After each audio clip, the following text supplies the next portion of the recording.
नमः सिद्धेभ्यः। ओम नमः सिद्धेभ्यः।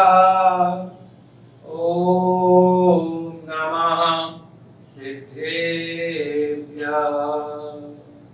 नमो अरिहन्ताणं नमो सिद्धाणं नमो आयरीयाणं नमो वत्सायाणं नमो लोये सव्वसागुणम्। संत शिरोमणि परम पूज्य आचार्य श्री विद्यासागर जी महामुनिराज की जय। पूज्य आचार्य श्री भागीराज सूरी महाराज की जय। एकी भाव स्तोत्र की जय। एकी भाव स्तोत्र का अध्ययन करने वाले आप सभी महानुभावों का इस कक्षा में हार्दिक स्वागत। सभी को जय जिनेन्द्र। आज हम एकी भाव स्तोत्र के 14वें छंद का हम अध्ययन करेंगे। प्रत्येक शब्द का पृथक पृथक उच्चारण। प्रच्छन्नः खल आधे ल तक उच्चारण करना है। वाय मघ मयई रंधकारैः समन्तात्। गौर कीजिएगा, जिन शब्दांशों का मैंने पृथक पृथक उच्चारण किया है, आप सब लोग वहां पेंसिल से निशान लगा लें ताकि शब्दांशों को अलग अलग करने पर उच्चारण में सुविधा हो और कोई मात्रा अथवा कोई व्यंजन हलंत वर्ण न छूट पाए। प्रच्छन्नः खल वाय मघ मयई रंधकारैः। इसका मन देखें। पंथा मुक्तेः स्थपुटित पदः क्लेशगर्तैरगाधैः। क्लेशगर्तैरगाधैः।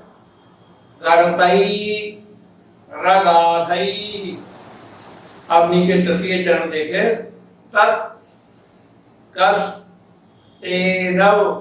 आगे वर्जति का संयुक्त अक्षर का प्रथम व्यंजन व यहां तक बोलेंगे और उसमें से निकला हुआ र अलग रह जाएगा। तत् कस तेरव राजाति तो देव तत्वावभासी। तत्वावभासी। अब चतुर्थ चरण में यहाँ भी प्रारंभ में जो शब्द है, पद है, थोड़ा कठिन प्रतीत होगा, इसलिए उसके हम टुकड़े करके बोल रहे हैं। यत् यग्रे ग्रे। पुनः सुने। यत् यग्रे ग्रे। यत् यग्रे ग्रे। न भवति न भवति भवत् भारती रत्नदीपः। भारती रत्नदीपः। छन्नः खल वयमघ मयई रंधकारैः समन्तात्। पंथा मुक्ते स्थपुटित पदः क्लेशगर्तैरगाधैः। तत्कस्तेन व्रजति सुखतो देव तत्त्वावभासी। यग्रे ग्रे न भवति भवत् भारती रत्नदीपः। इस पद्य में भगवान जिनेन्द्र देव की जो वाणी है, उस वाणी का महात्म्य बतलाया गया है। और कहा गया है कि हे प्रभु, अगर यह आपकी दिव्य वाणी हम लोगों को प्राप्त नहीं हुई होती तो क्या अब तक हम लोग मोक्ष के मार्ग को प्राप्त कर पाते, अर्थात नहीं कर पाते। शब्दों का अर्थ देखें। देवो, तृतीय चरण में आप देव शब्द देखें। देव, हे स्वामिन, खलु निश्चय से अयम यह मुक्तेः मोक्ष का पंथा अर्थात मार्ग, अघमयैः, यहाँ गौर करेंगे, खल वयम अघमयैः और अंधकारैः, यहाँ पर अलग अलग शब्दों को देख रहे हैं। खलु, फिर अयम, म हलंत तक, फिर अघमयैः, विसर्ग को रेहू तो अंधकार, अंधकारैः।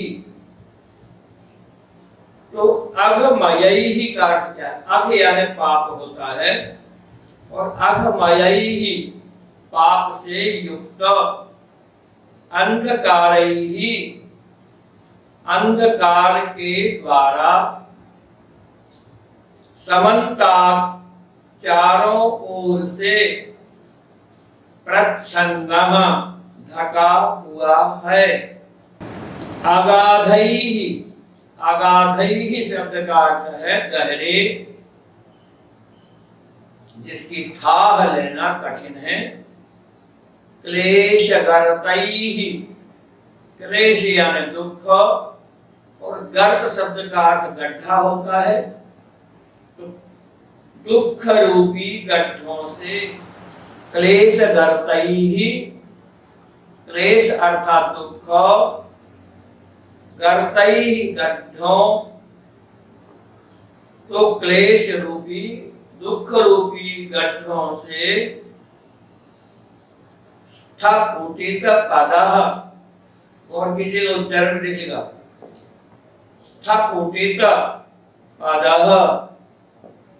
स्फुटित का अर्थ होता है ऊंचे नीचे, पदः स्थान वाला, स्फुटित ऊंचे नीचे स्थान वाला। स्फुट इतने शब्द का अर्थ होता है ऊंचा नीचा, और स्फुटित ऊंचे नीचे पने से युक्त, पदः जिसमें स्थान है। अब आगे और क्या बोलते हैं?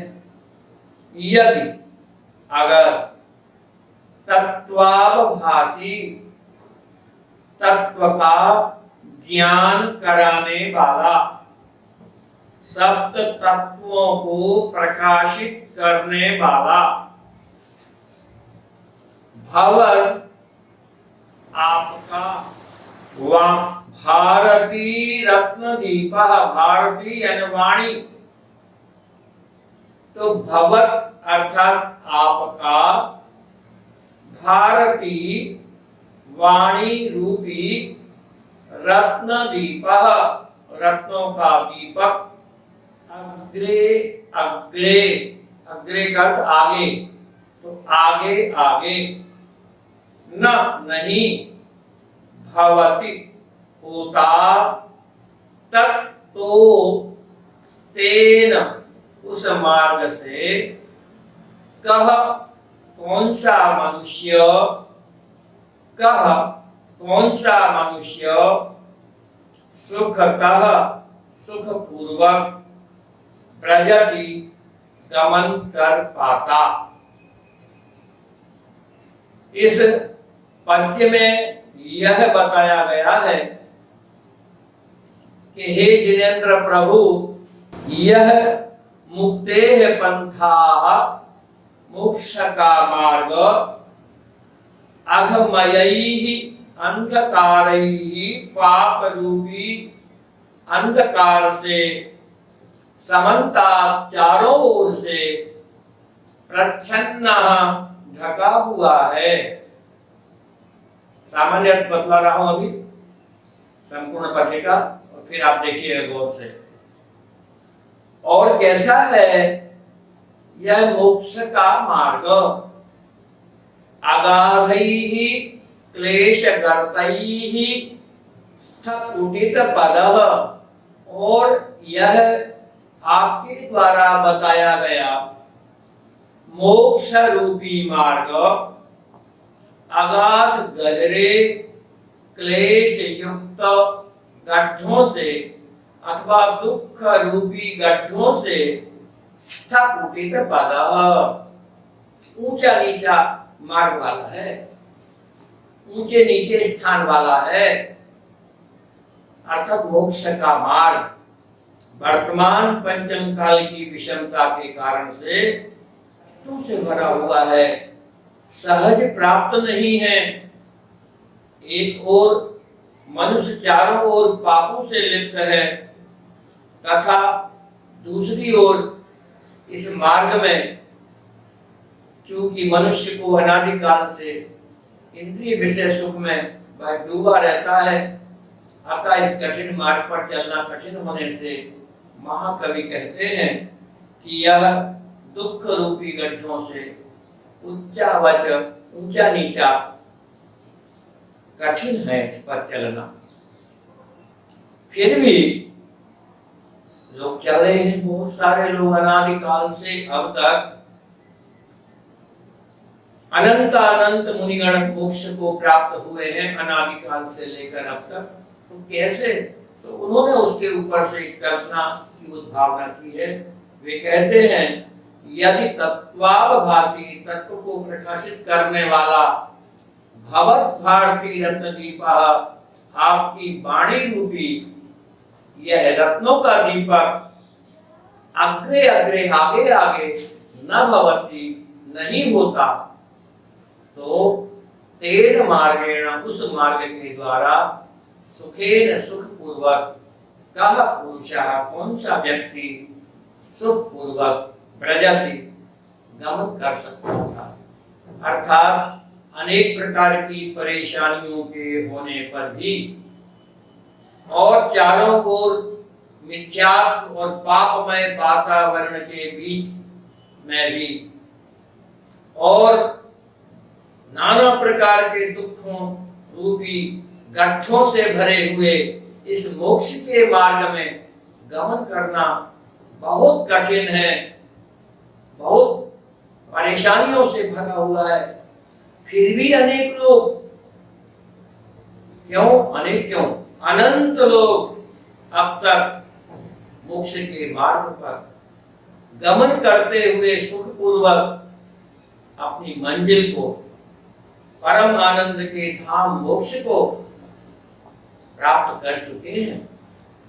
तो उनका कहना यह है कि ऐसी विषम परिस्थितियों में और संसार के मोह माया के अंधकार के बीच में भी और दुखों से भरे हुए इस मार्ग में भी लोग कैसे मोक्ष को मार्ग को प्राप्त करते? यदि हे भगवान आपकी वाणी जो दीपक के समान है, यदि वह दीपक रत्नों का नहीं होता तो लोग मोक्ष के मार्ग पर सरलता पूर्वक सहजता पूर्वक गमन नहीं कर पाते और मुक्ति रूपी लक्ष्मी का वर्ण भी नहीं कर पाते। तो यहाँ कहा गया है इस 14वें नंबर के पद्य में आचार्य परमेष्ठी भगवान बाबूराज स्वामी कहते हैं कि हे प्रभु, आपकी जिनवाणी रूपी जो रत्न दीपक है, जब तक वह है तब तक यह मोक्ष का मार्ग निरंतर पंचम काल के अंत तक प्रवर्तमान रहेगा और लोग इस वाणी रूपी दीपक का आश्रय लेकर के हमेशा हमेशा मोक्ष के मार्ग पर चलते रहते हैं। ऐसी हे भगवान जिनेंद्र, आपकी वाणी जयवंत हो और हमें सदा प्राप्त होती रहे। हम सब सौभाग्यशाली हैं कि इस विषम पंचम काल में भी आज मैं भगवत जिनेंद्र की वाणी रूपी दीपक हमें प्राप्त है। आइए हम इस वाणी रूपी दीपक के माध्यम से, जिनवाणी के माध्यम से भगवान जिनेंद्र देव की शास्त्रों में लिपिबद्ध रूप से जो दिव्य ध्वनि है, जो उनकी वाणी है, उसका आश्रय लें और उसका आश्रय लेकर के अध्ययन करके जीवन में उतार करके अपने संसार के समस्त दुखों को दूर करें और मुक्ति रूपी रमा को प्राप्त करने में हम सौभाग्य को प्राप्त कर सकें। इस प्रकार यह 14वें पद्य की आपके समक्ष अर्थाख्यान आपके साथ जय जिनेंद्र।